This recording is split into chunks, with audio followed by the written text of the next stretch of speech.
हर हर महादेव सभी को। भारतवर्ष में एक प्रतापी और दानी राजा राज्य करता था। वह नित्य गरीबों और ब्राह्मणों की सहायता करता था। यह बात उसकी रानी को अच्छी नहीं लगती थी। वह ना तो गरीबों को दान देती और ना ही भगवान का पूजन किया करती थी, और राजा को भी दान देने से मना कर दिया करती थी। एक दिन राजा शिकार खेलने के लिए वन को गए तो रानी महल में अकेली थी। उस समय बृहस्पति देव साधु का वेश बनाकर राजा के महल में भिक्षा के लिए गए और भिक्षा मांगी। रानी ने भिक्षा देने से इनकार कर दिया और कहा कि हे साधु महाराज, मैं तो दान पुण्य से तंग आ गई हूँ। मेरा पति सारा धन लुटाते रहते हैं। मेरी इच्छा है कि हमारा सारा धन नष्ट हो जाए, फिर ना रहेगा बांस और ना ही बजेगी बांसुरी। साधु ने कहा, देवी तुम तो बड़ी विचित्र हो। धन संतान तो सभी चाहते हैं, पुत्र और लक्ष्मी तो पापी के घर भी होनी चाहिए। यदि तुम्हारे पास अधिक धन है तो भूखों को भोजन करा दो, प्यासों के लिए प्याऊ बनवाओ, मुसाफिरों के लिए धर्मशालाएं खुलवाओ। जो निर्धन अपनी कुंवारी कन्या का विवाह नहीं कर सकते हैं उनका विवाह करा दो। ऐसे कई और काम हैं जिनके करने से तुम्हारा यश लोक परलोक में फैलेगा। परंतु रानी पर उपदेश का कोई प्रभाव न पड़ा। वह बोली, महाराज आप कुछ ना कुछ कहें, कुछ ना समझाएं। मैं ऐसा धन नहीं चाहती जो हर जगह बांटती फिरूं। साधु ने उत्तर दिया, यदि तुम्हारी ऐसी ही इच्छा है तो तथास्तु। तुम ऐसा करना कि बृहस्पतिवार को घर लीपकर पीली मिट्टी से अपना सर धोकर स्नान करना, भट्टी चढ़ाकर कपड़े धोना। ऐसा करने से आपका सारा धन नष्ट हो जाएगा। इतना कहकर वह साधु महाराज वहाँ से अलोप हो गए। साधु के अनुसार कई बातों को पूरा करते हुए रानी को केवल 3 बृहस्पतिवार ही बीते थे कि उसकी समस्त धन संपत्ति नष्ट हो गई। भोजन के लिए राजा का परिवार तरसने लगा। तब एक दिन राजा ने रानी से बोला कि हे रानी, तुम यहीं रहो। मैं दूसरे देश में जाता हूँ क्योंकि यहाँ तो सभी लोग मुझे जानते हैं, इसीलिए मैं कोई ऐसा छोटा कार्य नहीं कर सकता। ऐसा कहकर राजा प्रदेश चला गया। वहाँ एक जंगल से लकड़ी काट कर लाता और शहर में बेचता। इस तरह वह अपना जीवन व्यतीत करने लगा। इधर राजा के प्रदेश जाते ही रानी और दासी दुखी रहने लगे। एक बार जब रानी और दासी को 7 दिन तक भोजन के बिना रहना पड़ा तो रानी ने अपनी दासी से कहा, हे दासी, पास ही के नगर में मेरी बहन रहती है। वह बड़ी ही धनवान है, तो उसके पास जाकर कुछ ले आ ताकि थोड़ी बहुत गुजर बसर हो जाए। दासी रानी की बहन के पास गई। उस दिन गुरुवार था और रानी की बहन उस समय बृहस्पतिवार की व्रत कथा सुन रही थी। दासी ने रानी की बहन को अपने रानी का संदेश दिया, लेकिन रानी की बड़ी बहन ने कोई उत्तर नहीं दिया। जब दासी को रानी की बहन से कोई उत्तर नहीं मिला तो वह बहुत दुखी हुई और उसे क्रोध भी आया। दासी ने वापस जाकर अपनी रानी को सारी बातें बता दी। सुनकर रानी ने अपने भाग्य को कोसा। उधर रानी की बहन ने सोचा कि मेरी बहन की दासी आई थी, परंतु मैं उससे नहीं बोली। इस पर वह बहुत दुखी हुई होगी। कथा सुनकर और पूजन समाप्त करने पर वह अपनी बहन के घर आई और कहने लगी, हे बहन, मैं बृहस्पतिवार का व्रत कर रही थी। तुम्हारी दासी मेरे घर आई थी, परंतु जब तक कथा होती है तब तक ना तो उठते हैं और ना ही बोलते हैं, इसीलिए मैं नहीं बोली। कहो दासी क्यों आई थी? रानी बोली, बहन मैं तुमसे क्या छुपाऊं, हमारे घर में खाने तक को अनाज नहीं है। ऐसा कहते कहते रानी की आंखें भर आई। उसने दासी समेत पिछले 7 दिनों से भूखे रहने की भी बात अपनी बहन को विस्तार पूर्वक सुना दी। रानी की बहन बोली, देखो बहन, भगवान बृहस्पति देव सबकी मनोकामना पूर्ण करते हैं। देखो शायद तुम्हारे घर में अनाज रखा हो। पहले तो रानी को विश्वास नहीं आया, पर बहन के आग्रह करने पर उसने अपनी दासी को अंदर भेजा तो सचमुच अनाज से भरा एक घड़ा मिला। यह देखकर रानी की दासी को बड़ी हैरानगी हुई। दासी रानी से कहने लगी कि हे रानी, जब हमको भोजन नहीं मिलता था तो हम व्रत नहीं करते थे, इसीलिए क्यों न इनसे व्रत और कथा की पूरी विधि पूछ ली जाए ताकि हम भी व्रत कर सकें। तब रानी ने अपनी बहन से बृहस्पतिवार व्रत की कथा के बारे में पूछा। तब बहन ने बताया, बृहस्पतिवार के दिन व्रत में चने की दाल और मुनक्का से भगवान विष्णु का केले की जड़ में पूजन करें तथा दीप जलाएं। व्रत कथा सुने और पीला भोजन ही करें, इससे बृहस्पति देव प्रसन्न होते हैं। व्रत और पूजन विधि बताकर रानी की बहन अपने घर लौट आई। 7 दिन के बाद जब गुरुवार आया तो रानी और दासी ने व्रत रखा। गुड़साल में जाकर चना और गुड़ लेकर आई, फिर उससे केले की जड़ तथा भगवान विष्णु का पूजन किया।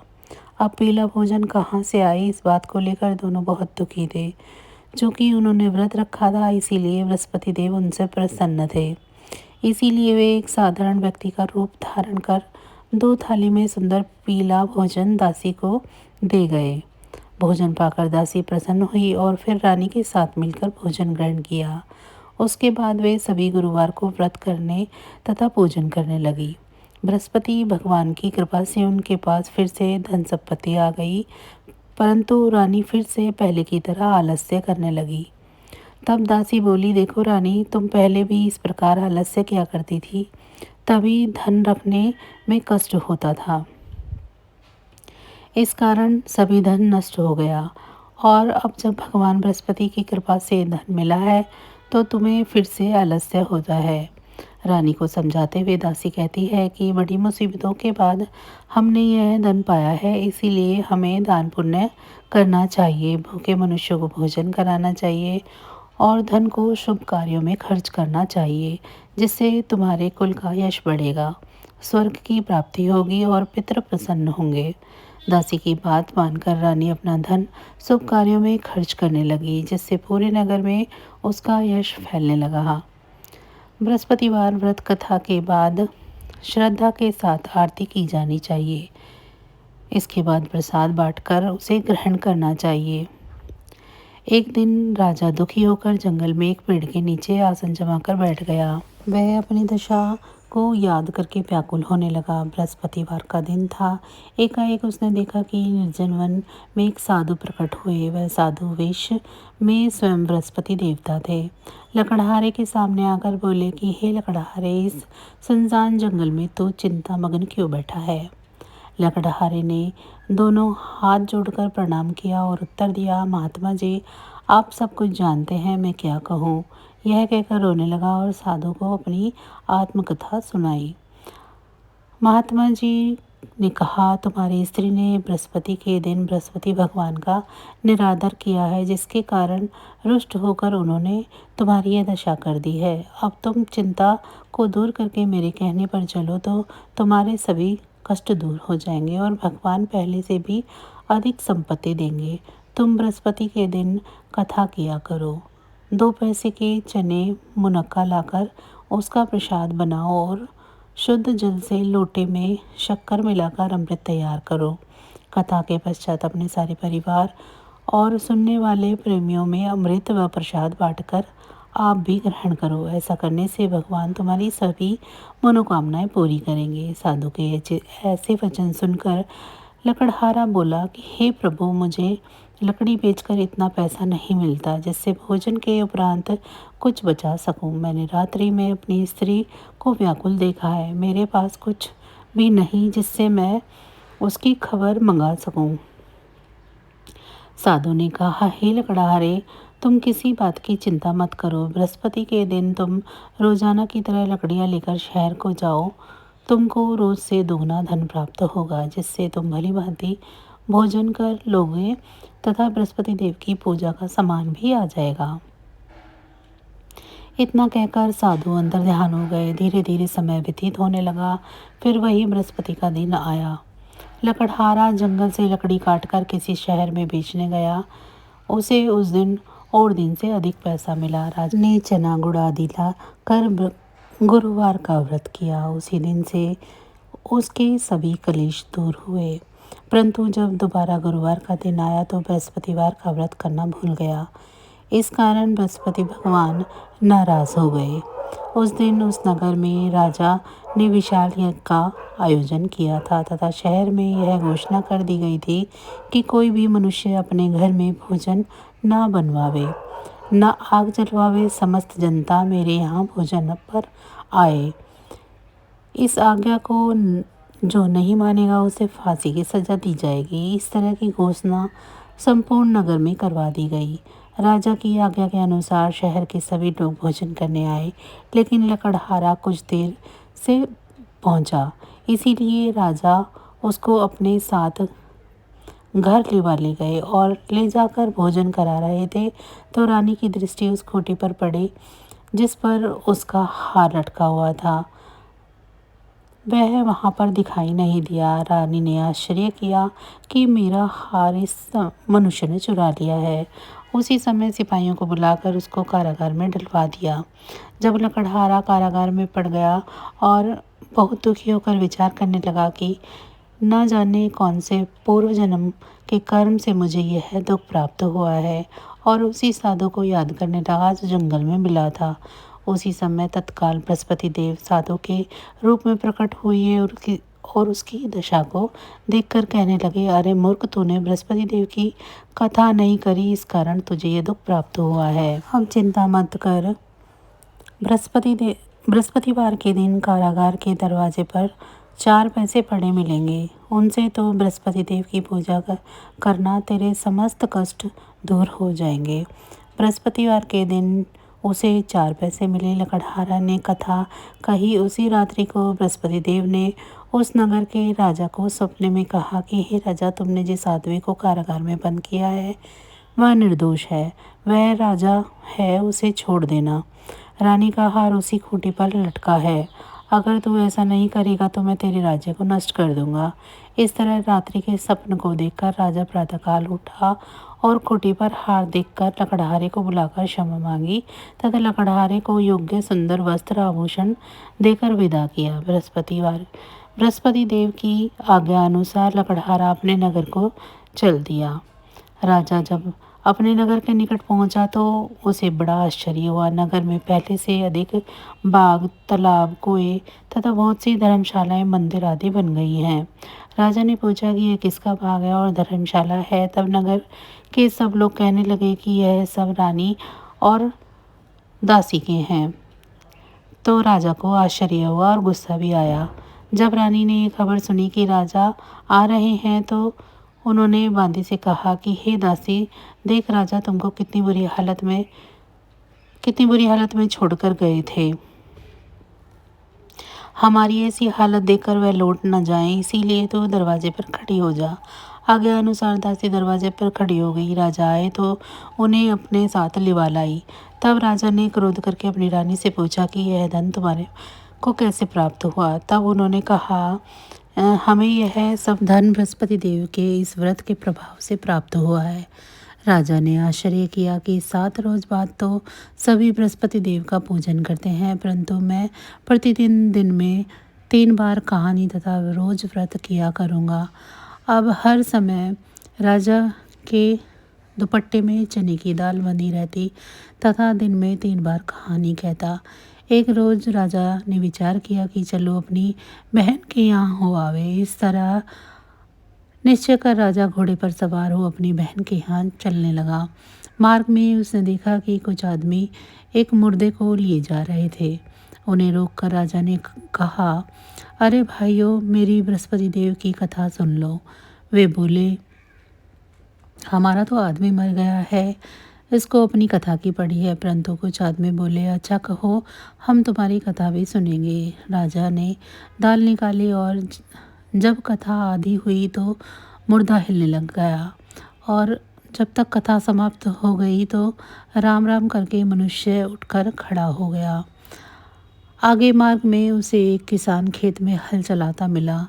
राजा ने उसे देख उससे कहा, अरे भैया, तुम मेरी बृहस्पतिवार की कथा सुन लो। किसान बोला, जब तक मैं तेरी कथा सुनूंगा तब तक तो 4 या जोत लूँगा।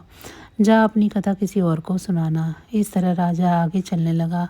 राजा के हटते ही बैल पछाड़ खाकर गिर गए तथा किसान के पेट में बड़ी जोर से दर्द होने लगा। उस समय उसकी माँ रोटी लेकर आई। उसने जब यह देखा कि अपने पुत्र से सब हाल पूछा और बेटे ने सभी हाल कह दिया। बुढ़िया दौड़ी दौड़ी उस घुड़सवार के पास आई और बोली कि मैं तेरी कथा सुनूंगी, तो अपनी कथा मेरे खेत पर चलकर सुनाना। राजा ने बुढ़िया के खेत पर जाकर कथा कही, जिसके सुनते ही वह बैल उठ खड़े हुए तथा किसान के पेट का दर्द भी बंद हो गया। राजा अपनी बहन के घर पहुंचा। बहन ने भाई की खूब मेहमान नवाजी करी। दूसरे रोज प्रातःकाल राजा जगा तो वह देखने लगा कि सब लोग भोजन कर रहे हैं। राजा ने अपनी बहन से कहा, ऐसा कोई मनुष्य है जिसने भोजन नहीं किया हो, वह मेरी बृहस्पतिवार की कथा सुन ले। बहन बोली, हे भैया, यह देश ऐसा ही है। पहले यहाँ लोग भोजन करते हैं, बाद में अन्य काम करते हैं। अगर कोई पड़ोस में हो तो दिखाती हूँ। वह ऐसा कहकर देखने चली गई, परंतु उसे कोई व्यक्ति न मिला जिसने भोजन ना किया हो। अतः वह एक कुम्हार के घर गई जिसका लड़का बीमार था। उसे मालूम हुआ कि उसने 3 रोज से किसी भी तरह का भोजन नहीं किया है। रानी ने अपने भाई को कथा सुनाने के लिए कुम्हार के यहाँ कहा। वह तैयार हो गया। राजा ने जाकर बृहस्पतिवार की कथा कही, जिसको सुनकर वह लड़का ठीक हो गया। अब तो राजा की प्रशंसा होने लगी। एक रोज राजा ने अपनी बहन से कहा कि हे बहन, हम अपने घर को जाएंगे, तुम भी तैयार हो जाओ। राजा की बहन ने अपनी सास ने कहा कि चली जा, परंतु अपने लड़के को मत ले जाना, क्योंकि तेरे भाई की कोई औलाद नहीं है। बहन ने अपने भैया से कहा कि हे भैया, मैं तो चलूंगी, पर बालक नहीं जाएगा। राजा बोला कि जब कोई बालक नहीं चलेगा तो तुम ही क्या करोगी। वह बड़े दुखी मन से राजा अपने नगर की ओर लौट आया। राजा ने अपनी रानी से कहा, हम निर्वंशी है, हमारा मुख देखने का धर्म नहीं है और कुछ भोजन आदि नहीं किया है। रानी बोली, हे प्रभु, बृहस्पति देव ने हमें सब कुछ दिया है, परंतु औलाद नहीं दिए तो वे अवश्य ही देंगे। उसी रात को बृहस्पति देव ने राजा को स्वप्न में कहा कि राजा उठ, सभी सोच त्याग दे, तेरी रानी गर्भ से है। राजा की यह बात सुनकर बहुत खुशी हुई। 9 महीने में से उसके गर्भ से एक सुंदर पुत्र की प्राप्ति हुई। तब राजा बोला, हे रानी, स्त्री बिना भोजन के रह सकती है, पर बिना कहे नहीं रह सकती। जब मेरी बहन आवे तो मुझसे कहना मत। रानी ने सुनकर हाँ कह दिया। जब राजा की बहन ने यह शुभ समाचार सुना तो वह खुशी से बधाई देने के लिए भाई के घर आई। तभी रानी ने कहा, घोड़ा चढ़कर तो नहीं आई, गधा चढ़ी आई। राजा की बहन बोली, भाभी, मैं इस प्रकार न कहती तो तुम्हें औलाद कैसे मिलती। बृहस्पति देव ऐसे ही हैं, जैसी जिसके मन में कामनाएं हैं सभी को पूर्ण करते हैं। जो सद्भावना पूर्वक बृहस्पतिवार का व्रत करता है एवं कथा को पढ़ता है, सुनता है, दूसरों को सुनाता है, बृहस्पति देव उसकी सभी मनोकामनाएं पूरी करते हैं। भगवान बृहस्पति देव उसकी सदैव रक्षा करते हैं। संसार में जो मनुष्य सद्भावना से भगवान जी का पूजन व्रत सच्चे हृदय से करते हैं तो उसकी सभी मनोकामनाएं पूर्ण होती है। जैसी सच्ची भावना से रानी और राजा ने उनकी कथा का गुणगान किया तो उनकी सभी इच्छाएं बृहस्पति देव जी ने पूर्ण की थी। इसीलिए पूर्ण कथा सुनने के बाद प्रसाद लेकर जाना चाहिए। हृदय से उनका मनन करते हुए जयकारा बोलना चाहिए। बोलो बृहस्पति देव की जय, भगवान विष्णु की जय। तो बस आज की जानकारी इतनी ही थी। फिर मिलेंगे हम आपको ऐसी ही किसी अन्य जानकारी के साथ अगली वीडियो में। तब तक अगर आपको मेरी जानकारी अच्छी लगी है तो वीडियो को लाइक करें। चैनल को अभी तक सब्सक्राइब नहीं किया है तो चैनल को सब्सक्राइब कर लें और कमेंट बॉक्स में जय श्री विष्णु ज़रूर लिखें। इसी के साथ भगवान विष्णु जी की कृपा दृष्टि आप सभी पर सदैव बनी रहे। आप सभी का बहुत बहुत धन्यवाद।